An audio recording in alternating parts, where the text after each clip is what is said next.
नमस्कार मित्रों, आप सभी का एक बार फिर से हमारे यूट्यूब चैनल @LoveItOfficial.com पर हार्दिक स्वागत है। यहाँ हम आपके लिए लेकर आते हैं प्रतिदिन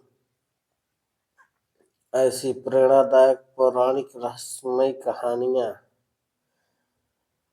जहाँ सच्चाई सत्ता से टकराती है, ऐसे किरदार जो डरते नहीं और ऐसे फैसले जो इतिहास बदल देते हैं। दोस्तों, पिछले भाग में आपने सुना मीरा पर राजद्रोह का आरोप लगाया गया।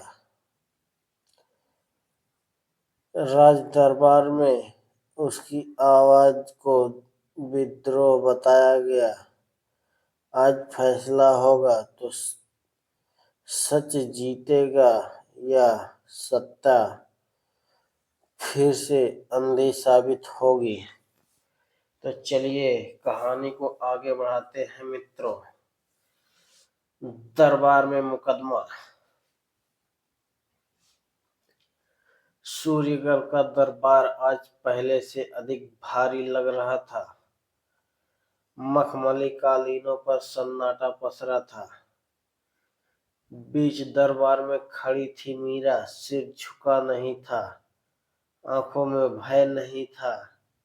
मंत्री विक्रमदत्त आगे बढ़ा। महाराज, इस लड़की ने अपने गीतों से प्रजा को भड़काया है। वह राज्य सत्ता के खिलाफ जहर घोल रही है।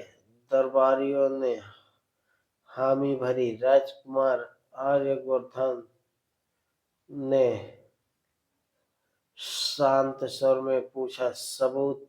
मंत्री बोले, इसने गीत में कहा, जो घमंड में टूटा रहते हैं और सबसे पहले ढहते हैं। क्या यह राज सत्ता पर सीधा प्रहार नहीं? दरबार में फुसफुसाहट। मीरा का उत्तर। मीरा ने पहली बार सिर उठाया। अगर सच्चाई सुनकर किसी को चोट लगती है तो निर्दोष सच्चाई का नहीं, उस घमंड का है। जो दरबारी गुस्से में तमतमा उठे। राजकुमार ने पूछा, क्या तुमने जनता को विद्रोह के लिए उकसाया? मीरा बोली, मैंने सिर्फ यह कहा, राजा और रंग मिट्टी के दो पुतले हैं। क्या यह झूठ है? राज दरबार मौन। छुपा हुआ सच। तभी दरबार के द्वार पर हलचल हुई। एक बूढ़ा सैनिक अंदर आया। महाराज, जिस रात मीरा की झोपड़ी जलाई गई, मैं पहरे पर था।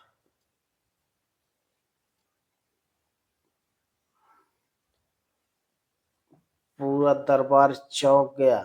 मैंने देखा, आग महल के अंदर से भेजे गए लोगों ने लगाई थी। मंत्री विक्रमदत्त का चेहरा पीला पड़ गया।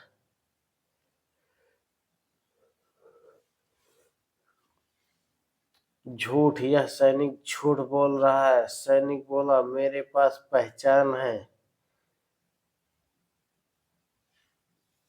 मैं उन लोगों को पहचानता हूँ।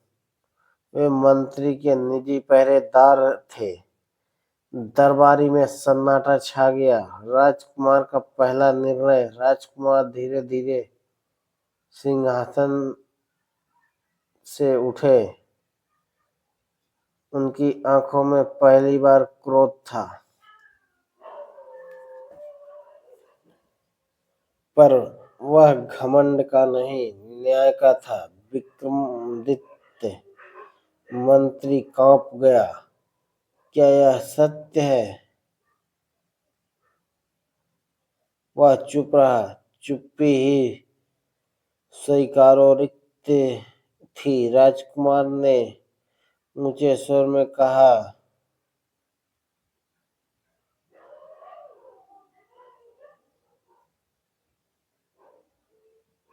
सत्य छुपाने के लिए नहीं, झूठ की आग लगाई गई।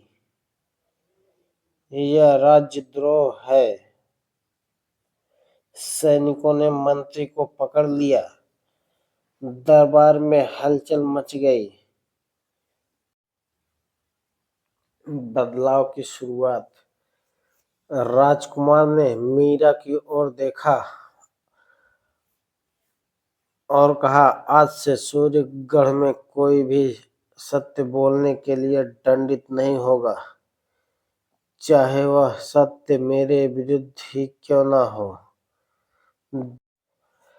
दरबार स्तब्ध। मीरा ने शांत स्वर में कहा, आज आपने पहली बार राजकुमार नहीं, राजा जैसा निर्णय लिया है। राजकुमार कुछ पल चुप रहे और तुमने मुझे यह सिखाया। नई सुबह। मीरा अब महल में नहीं थी, पर कैद में नहीं। उसे स्वतंत्रता दी गई। उस रात उसने महल की छत पर खड़े होकर फिर एक गीत गाया। जब सत्ता सच में मिलती है तभी राज्य बदलता है। राजकुमार दूर खड़े सुन रहे थे। उनके भीतर कुछ टूट रहा था और कुछ नया जन्म ले रहा था। लेकिन कहानी अभी समाप्त नहीं हुई, क्योंकि मंत्री अकेला नहीं था दरबार में, और